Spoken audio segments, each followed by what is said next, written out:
Friends, welcome to my channel. So today వచ్చేసి నేను మన ప్లాంట్స్ని సేవ్ చేసుకుంటే ఎలా ఉంటుంది, అలాగే 2061కు గల మనం బతికితే ఎలా ఉంటుంది మన లైఫ్ అనేది చూపించబోతున్నాను అనమాట. చూపించట్లేదండి, చెప్తాను, ఎందుకంటే నాకు అంత బాగా గ్రాఫిక్స్ రావు. సో మనం ప్లాంట్తోనే స్టార్ట్ చేసాం కాబట్టి ప్లాంట్ వల్ల మనకి ఎన్ని యూజెస్ ఉన్నాయో మనకు అందరికీ తెలుసు కాబట్టి so let's go to environment. అంటే బ్యాడ్ ఎన్విరాన్మెంట్. మనం ప్లాంట్స్ని సేవ్ చేయకపోతే వేస్ట్ని ఎక్కువగా వేస్తే ఎలాంటి ఎన్విరాన్మెంట్ ఉంటుంది అనేది చూపిస్తాం. పక్కనే ఉన్నాయి good environment, bad environment. So first bad environment చూసేద్దాం రండి. And this is the bad environment అనమాట. మీకు బ్యాడ్ ఎన్విరాన్మెంట్ కావాలంటే ఇలాంటి ప్లేస్కి వచ్చేయండి, మీకు అసలు ప్రాబ్లమే లేదు. మనం రివర్ని చూస్తే కనుక ఆ రివర్లో ఎంత చెత్త ఉందనేది మనం చూడొచ్చు అనమాట. ఇదంతా చెత్తే, మీకు ఏదైతే వైట్ కలర్లో కనబడుతుందో అదంతా చెత్తే. అలాగే ఆ ఇంటి దగ్గర ఫుల్ చెత్త ఉంది. మీరు కనుక చూస్తే ఇటు సైడ్ మొత్తం చెత్త ఉంటుంది. అలాగే ఇటు సైడ్ అదిగోండి, మళ్ళీ అక్కడ చూసామంటే ఫుల్ గ్రీనరీ చూడొచ్చు. రెండు పక్క పక్కనే ఉంటాయి అన్నమాట మా అపార్ట్మెంట్ దగ్గర. అలాగే పక్కనే హైవే ఉండడం వల్ల చాలా పొల్యూషన్ అనేది వస్తుంది. పక్కనే రోడ్ ఉంటేనే ఎవరు అందరూ నాయిస్ చేస్తారు. అలాంటిది నాకు పక్కనే హైవే ఉంది. మా తిప్పలేంటో మీకు అర్థమై ఉంటాయి. సో లెట్స్ సీ అనమాట. మా క్లాస్కి వెళ్ళిన ప్రతిసారి నేను ఇవే తిప్పలు పడుతూ ఉంటాను. సో మనం బయట చూసినవన్నీ చూస్తాం కదా, నాకు తిరిగి తిరిగి కాళ్ళ నొప్పులు వచ్చి మా ఫ్రెండ్ వాళ్ళ ఇంట్లో కూర్చునేది కూడా నేను చక్క మమ్మీతాను చూసారా. మన ప్లాంట్ వల్ల ఈ యూస్ కూడా ఉంది, తిండి కూడా అదే ఎత్తుంది. మనమేమో వాటిని నరుక్కుంటూ పోతున్నాం. మా మమ్మీ ఏదో చెప్పింది అన్నమాట, అంటే వేరే వాళ్ళకి మనం ఏదైనా ఇస్తే మనం వాళ్ళ దగ్గర నుంచి ఎక్కువగా తీసేసుకుంటాం. సో నేను చెప్పేది ఏంటంటే మనుషులు అనేవాళ్ళు చాలా సెల్ఫిష్.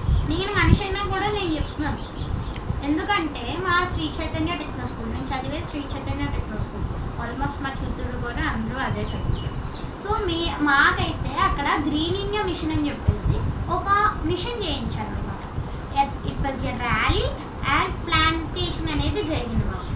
సో ప్లాంటేషన్ జరిగినప్పుడు కూడా కొన్ని మొక్కల్ని నరికేశారు. మనం ఏ యూస్కైనా సరే మొక్కల్ని నరుక్కుంటూ పోతే మనం ఇంకా ఈ ఎర్త్ మీద జీవించడమే కష్టమవుతుంది. ఇలాంటి వీడియోస్ మీరు ఎన్నైనా చూసుంటారు, కానీ రియల్ టు ద ట్రూత్ మన పక్కన, మన చివర, మన వెనకాల, మన ముందు, అదేదో రాధిక సాంగ్లో ముందు వెనక వెనక కిందిక మీదిక అని అంటారు కదా. సో మనం అన్ని చోట్ల చెత్తే పడేస్తున్నాం. ఈవెన్ తో ఇన్ స్పేస్ ఆల్సో మన మనుషులు చెత్త పడేశారంటే మీరు నమ్ముతారా? నేను ఒక వీడియోలో చూసాను, స్పేస్లో కూడా చెత్త ఉందండి. అది ఏదో మిషన్ దాన్ని కలెక్ట్ చేస్తుంది, కానీ చిన్న చిన్న పార్టికల్స్ని కలెక్ట్ చేయకపోవడం వల్ల మన ఎర్త్ చుట్టూరు అంటే ఓజోన్ లేయర్లో కూడా చాలా చెత్త ఉంటుంది తెలుసా మీకు. ఆ చెత్త వల్లే మనం కొన్ని యాసిడ్ రైన్స్ని కొన్ని చోట్ల ఉంటాయి, మీకు తెలుసు, బ్లడ్ డ్రైన్స్, యాసిడ్ డ్రైన్స్ అలాగా చాలా ఉంటాయి. నేను ఇప్పుడు ప్రశాంతంగా వచ్చి ఇంట్లో కూర్చున్నాను. సో మీరు బయట చూస్తూ ఒక పక్కనేమో బ్యాడ్ ఎన్విరాన్మెంట్, ఇంకా పక్కనేమో గుడ్ ఎన్విరాన్మెంట్. యాక్చువల్లీ మీరు స్కూల్లో నేర్చుకున్నాం, నిజంగా మీరు అప్లై చేస్తే ఇలా చెత్తను అసలు పడేసేవాళ్ళు కాదు ఎవరు తెలుసా. అక్కడ నిజంగా పడేసేవాళ్ళు కాదండి, ఇది నిజం. అంటే నార్మల్గా కొన్ని వీడియోస్లో చెప్తుంటారు చెత్తని పడేయకండి అని. నేను నిజంగా అలాగైతే చెప్పను. సో మనం పాయింట్లోకి అయితే వచ్చేద్దాం ఇంకా. సో మనం అనుకున్నట్టు ఇందాక మా స్కూల్ గురించి బ్యాడ్గా చెప్పాను, అది మీరు అస్సలు బ్యాడ్గా తీసుకోకండి. శ్రీ చైతన్య గురించి ఎంత గుడ్గా చెప్పినా కూడా అది సరిపోదు. యాక్చువల్లీ శ్రీ చైతన్య వాళ్ళు 2-3 చిన్న మొక్కలను పీకారు. అది కూడా మా సార్సే అవి వీట్ ప్లాంట్స్ అంటే పిచ్చి మొక్కలు అనమాట. అనవసరంగా పెరిగిన కనీసం ఆక్సిజన్ కూడా ఇవ్వని ప్లాంట్స్ని పీకేశారనమాట. అవి పీకేసి వాటిల్లో హండ్రెడ్స్ థౌజండ్స్ ఆఫ్ ప్లాంట్స్ని నాటారు. నేను ఒక ప్లాంట్ని తీసుకెళ్ళాను, కానీ నేను పిచ్చి మొక్కనే తీసుకెళ్ళాను పిచ్చిదానిలాగా. సో అది పోయిందనమాట. సో అయితే మనం వీడియోలోకి వచ్చేస్తే పాయింట్లోకి, శ్రీ చైతన్య వాళ్ళు అయితే నిజంగా మంచి వాళ్ళేనండి. మాకు గ్రీన్ ఇండియా మిషన్ అని చెప్పాను కదా, గ్రీన్ ఇండియా మిషన్ చేసినప్పుడు ర్యాలీ చేయించారు. మేము ఫస్ట్ టైం అనుకుంటా చాలా తర్వాత ఫస్ట్ టైం ఒక ర్యాలీలో పార్టిసిపేట్ చేశాను, ఎందుకంటే నేను ఇంతకుముందు శ్రీ చైతన్యకు నాకు పెద్ద కత్తేసారు, మళ్ళీ అది తెంపేశారు అనమాట. మళ్ళీ పెట్టారు, నాకు దానికి కనెక్షన్ కలిపారు, స్విచ్కి బోర్డ్కి కనెక్షన్ కలుపుకున్నట్టు.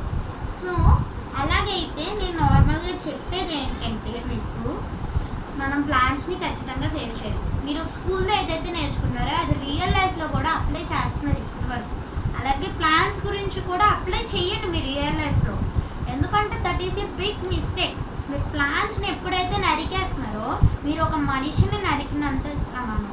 అంటే ప్లాంట్స్ని నరికే ప్రతి కార్పెంటర్ ఒక క్రిమినల్తో సమానం నా దృష్టిలో. ఎందుకంటే మనం నార్మల్గా రెడీమేడ్గా అవి కూడా చేయించుకోవచ్చు, కానీ ఓన్లీ వుడ్నే ప్రతిదానికి యూజ్ చేసామనుకోండి, ఇంకా వుడ్ అనేది మనకు దొరకకుండా చేస్తాం. కాబట్టి ఖచ్చితంగా మీరు ప్లాంట్స్ని నరికడం అయితే ఆపండి ప్లీజ్. నేను చిన్నపిల్లని ఎన్నైనా చెప్తాను, ఇలాంటి వీడియోస్ మీరు ఎన్నైనా చూసుంటారు, అలాగే స్క్రోల్ చేసేవారు. This is the one of the biggest information. ఒకవేళ మీరు ప్లాంట్స్ని నరకడం ఆపకపోతే, వాటిని కట్ చేయడం ఆపకపోతే మీరు ఒక మనిషిని కాదు, మీరు మిమ్మల్ని చంపుకున్న దాంతో సమానం. ఎందుకంటే when you plant A tree, it will give oxygen and it will save you. When you cut a tree, it will give carbon dioxide and you will die. నేను ఇంగ్లీష్లో మాట్లాడింది మీకు ఇందాక ఏదైతే చెప్పానో అదే మీనింగ్ వస్తుంది. ఖచ్చితంగా ప్లాంట్స్ని సేవ్ చెయ్యండి. మీరు సేవ్ చేయకపోతే మీరు ఒక క్రిమినల్తోనే సమానం. అలాగే మిమ్మల్ని పట్టుకోవడానికి